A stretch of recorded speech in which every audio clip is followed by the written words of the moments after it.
नमस्कार, वंदे मातरम। जय हिंद साथियों, यदि आप यूपीपी एग्ज़ाम 2024 की तैयारी कर रहे हो तो इसके लिए मैं लेकर आया हूँ प्रैक्टिस सेट। दोस्तों, इस पार्ट में आप लोगों को कराऊंगा हिंदी का सेट, जिसमें लगभग 40 क्वेश्चन होंगे। और आप लोगों से रिक्वेस्ट है कि आप लोग पूरा वीडियो देखने के बाद में ज़रूर कमेंट करिएगा कि आपके 40 क्वेश्चन में से कितने क्वेश्चन सही हुए। दोस्तों, ये हिंदी का नहीं दोस्तों, सामान्य ज्ञान का प्रैक्टिस सेट होगा। इसमें भी लगभग 40 क्वेश्चन दिए हैं। 40 हिंदी के होते हैं और 40 सामाजिक विज्ञान के होते हैं, जिन्हें सामान्य ज्ञान कहते हैं। तो देरी ना करते हुए देख लेते हैं, जिसमें पहला क्वेश्चन दिया है कि दंड प्रक्रिया संहिता कब से प्रवृत्त हुई थी। दंड प्रक्रिया संहिता कब से प्रवृत्त हुई, तो कब से प्रवृत्त हुई दोस्तों? ये प्रवृत्त हुई 1 अप्रैल 1974 से। इसके बाद में अगला क्वेश्चन दिया है कि प्राइवेट व्यक्ति किसे गिरफ्तार कर सकता है, कि प्राइवेट व्यक्ति किसे गिरफ्तार कर सकता है। तो देखो, ये किसे गिरफ्तार कर सकता है? ऑप्शन नंबर सी राइट हो जाएगा। जो उसकी उपस्थिति में संज्ञेय अथवा अजमानती अपराध करे, उसे प्राइवेट व्यक्ति गिरफ्तार कर सकता है। इसके बाद में अगला क्वेश्चन दिया है कि दंड प्रक्रिया संहिता की धारा 107 के तहत पक्षों द्वारा एक बांड के निष्पादन की अवधि होती है। तो क्या अवधि होती है दोस्तों? धारा 107 के तहत पक्षों द्वारा एक बांड के निष्पादन की अवधि, ऑप्शन नंबर बी राइट हो जाए। कितनी होती है? 1 वर्ष होती है। अगला क्वेश्चन है कि आगरा प्रेसिडेंसी को बंगाल प्रेसिडेंसी से कब अलग किया गया था। तो आगरा प्रेसिडेंसी को बंगाल प्रेसिडेंसी से कब अलग किया गया था? 1833 में, ऑप्शन नंबर सी राइट हो जाएगा। इसके बाद में अगला क्वेश्चन दिया है कि ध्वनि को आँखों के रूप में प्रयोग करने वाला प्राणी है। ध्वनि को आँखों के रूप में प्रयोग करने वाला प्राणी कौन सा होता है? ये होता है दोस्तों चमगादड़। दोस्तों, ये क्या होता है? ध्वनि के माध्यम से ही चलता है और कुछ तरंगें छोड़ता है जो टकराकर मिलती हैं, उसी के माध्यम से वो चलता रहता है। अगला है कि 1992 में उत्तर प्रदेश के मुख्यमंत्री कौन थे। तो 1992 में उत्तर प्रदेश के मुख्यमंत्री कौन थे दोस्तों? ये थे कल्याण सिंह। अगला क्वेश्चन है कि पुलिस अधिकारी के सदाचार के क्या सिद्धांत होने चाहिए। पुलिस अधिकारी के सदाचार के सिद्धांत क्या होना चाहिए? तो ऑप्शन नंबर ए ही इसका राइट है। नागरिकों के अधिकारों का सम्मान व सुरक्षा पुलिस अधिकारी के सदाचार के नियम होने चाहिए।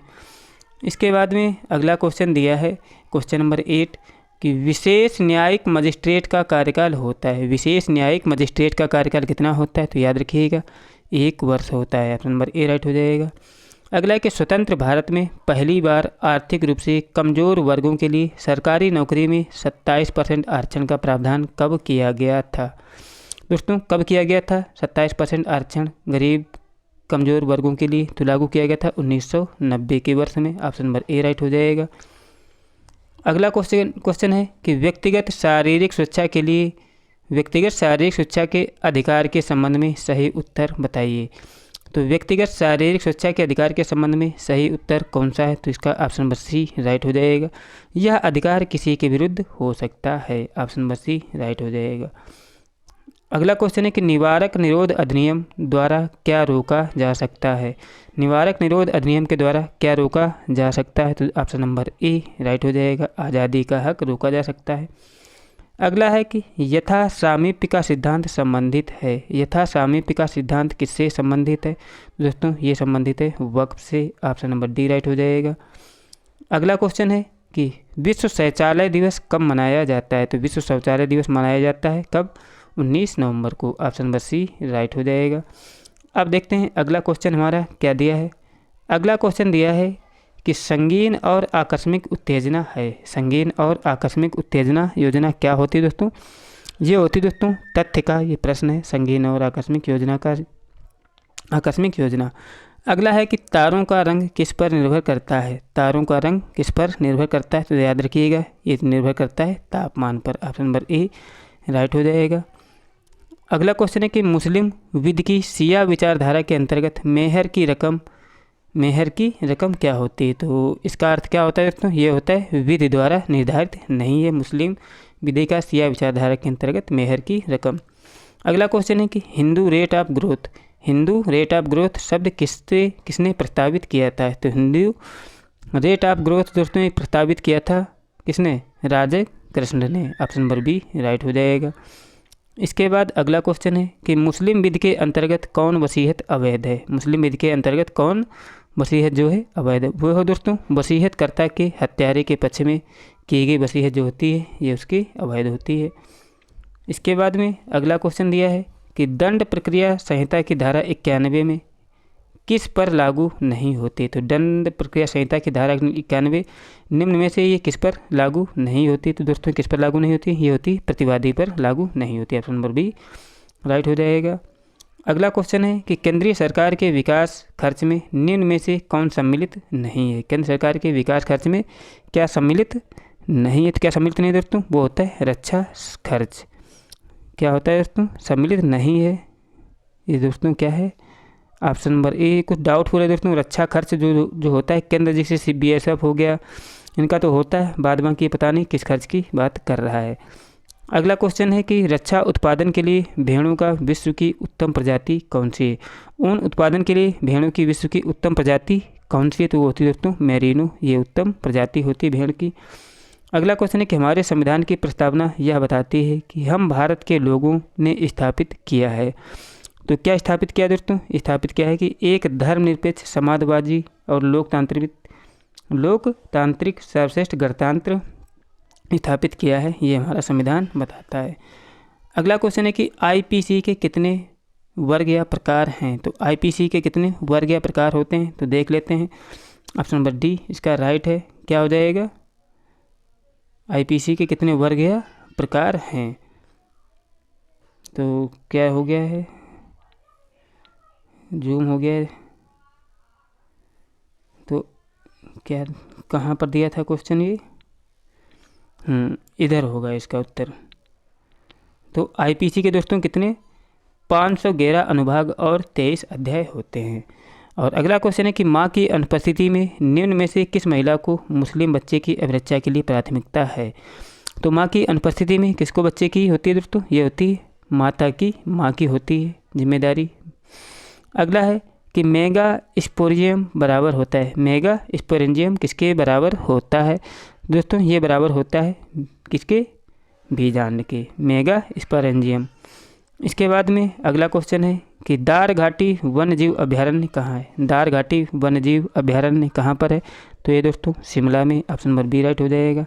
अगला है कि पुस्तक शहर में कर्फ्यू के लेखक कौन है। पुस्तक जो है इस शहर में कर्फ्यू, क्या है पुस्तक, शहर में कर्फ्यू के लेखक कौन है।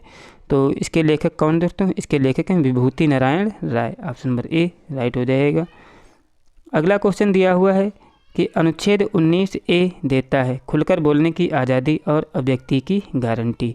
तो अनुच्छेद ए किसकी गारंटी देता है दोस्तों, ये है अनुच्छेद डी में, मतलब किसमें, विकल्प डी में। किसको देता है, केवल ये, केवल ऐसे व्यक्ति को जिनकी आयु 60 वर्ष से अधिक हो, ये केवल उनको देता है अधिकार। अगला क्वेश्चन है कि निम्नलिखित में से कौन सा मुस्लिम विधि भारत में लागू होती है। तो भारत में कौन सी मुस्लिम विधि लागू होती है। तो दोस्तों ये लागू होती है मुस्लिम महिला अधिनियम 1986। इसमें मुस्लिम वाले ही क्वेश्चन ज़्यादातर दिए हैं। ये सेट हमने तो बनाया नहीं दोस्तों, ये सेट बनाया था। अगला है कि एक बार पूरे कार्यकाल के लिए चुने जाने पर कोई न्यायाधीश अंतर्राष्ट्रीय न्यायालय में कितनी अवधि तक काम करता है। तो ये कितनी अवधि तक काम करता है दोस्तों, ये 9 वर्ष के लिए कार्य करता है। एक बार जब कोई न्यायाधीश चुना जाता है अंतर्राष्ट्रीय न्यायालय में, तो कितने वर्ष के लिए होता है, 9 वर्ष के लिए होता है। अगला है भारतीय दंड संहिता की धारा 159 के तहत एक विवाद में आवश्यक व्यक्तियों की संख्या होनी चाहिए। कितनी होनी चाहिए दोस्तों, 2 होनी चाहिए भारतीय दंड संहिता की धारा 159 के तहत। इसके बाद में अगला क्वेश्चन दिया है कि प्रकाश है तो विकास है नामक घरेलू मुफ्त बिजली कनेक्शन योजना प्रारंभ करने वाला राज्य कौन सा है। तो कौन सा है दोस्तों, वो है उत्तर प्रदेश। क्या है, प्रकाश है तो विकास है नामक मुफ्त घरेलू बिजली योजना। अगला कि भारतीय संविधान की प्रस्तावना किस पर आधारित है। तो भारतीय संविधान की प्रस्तावना दोस्तों किस पर आधारित है, ये दोस्तों फ्रेंच संविधान पर आधारित है भारतीय संविधान की प्रस्तावना। इसके बाद में अगला क्वेश्चन दिया हुआ है कि विवाह में सापेक्ष असमर्थता क्या है। तो विवाह में सापेक्ष असमर्थता क्या होती है दोस्तों, इसमें होता है पत्नी की बहन से विवाह जब पत्नी जीवित है। अगला है कि 5वीं महिला से विवाह 4 पत्नियों की अनुपस्थिति में। अगला है कि विवाह के समय आपेक्षिक उचित साक्ष्यों की अनुपस्थिति। तो क्या है दोस्तों, इसमें सभी विकल्प सही हैं, ऑप्शन नंबर डी राइट हो जाएगा।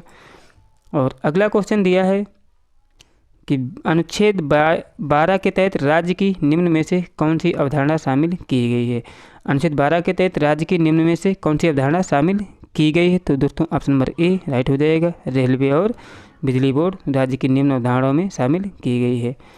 इसके बाद में अगला क्वेश्चन है कि 9 फरवरी 2018 को अंतर्राष्ट्रीय पक्षी महोत्सव में आयोजित किया जाएगा, मतलब हो चुका है, क्या आयोजित हो चुका है दोस्तों, ये आयोजित हो गया दुधवा राष्ट्रीय उद्यान में आयोजित हुआ था। अगला है कि निम्नलिखित में से कौन सा राज्य भारत में सबसे अधिक मैग्नीज पैदा करता है, कौन सा राज्य है भारत में सबसे अधिक मैग्नीज पैदा करने वाला, तो वो है दोस्तों Orissa, option number D right हो जाएगा। इसके बाद में अगला क्वेश्चन दिया है कि चीनी महिला पेशेवर गोल्फर एसोसिएशन टूर के लिए पहली अहर्ता करने वाली प्रथम भारतीय गोल्फर कौन है, तो कौन है दोस्तों, वो है शर्मिला निकोलेट। चीनी महिला पेशेवर गोल्फर एसोसिएशन टूर के लिए अहर्ता प्राप्त करने वाली प्रथम गोल्फर हैं शर्मिला निकोलेट। इसके बाद अगला क्वेश्चन दिया है कि वह विश्वविद्यालय जहां भारत का प्रथम मौखिक संस्कृत पाठ्यक्रम प्रारंभ किया गया, तो कहाँ प्रारंभ किया गया दोस्तों, ये प्रारंभ किया गया गुजरात विश्वविद्यालय में, ऑप्शन नंबर ए राइट हो जाएगा। अगला क्वेश्चन है कि किसी दस्तावेज के माध्यमिक सबूत के लिए निम्न में से कौन सा विकल्प के रूप में अनिवार्य है, तो कौन सा अनिवार्य दोस्तों, ये अनिवार्य है स्वीकार करने योग्य प्राथमिक गवाही जो होती है, ऑप्शन नंबर ए राइट हो जाएगा। दोस्तों इसमें ज़्यादातर कानून से संबंधित क्वेश्चन दिए थे, अगर ऐसा सेट आ जाता है तो एग्ज़ाम के ऊपर डिपेंड करता है कि किस टाइप का सेट आएगा, इसका अंदाज़ा हम पहले नहीं लगा सकते हैं। अगर आपको मेरे द्वारा कराया गया ये सेट अच्छा लगा हो तो आपने चैनल सब्सक्राइब नहीं किया तो जरूर सब्सक्राइब कर लें, वीडियो अच्छा लगा तो लाइक भी करें और अपने दोस्तों के पास शेयर करें। मिलते हैं नेक्स्ट पार्ट में। जय हिंद, जय भारत।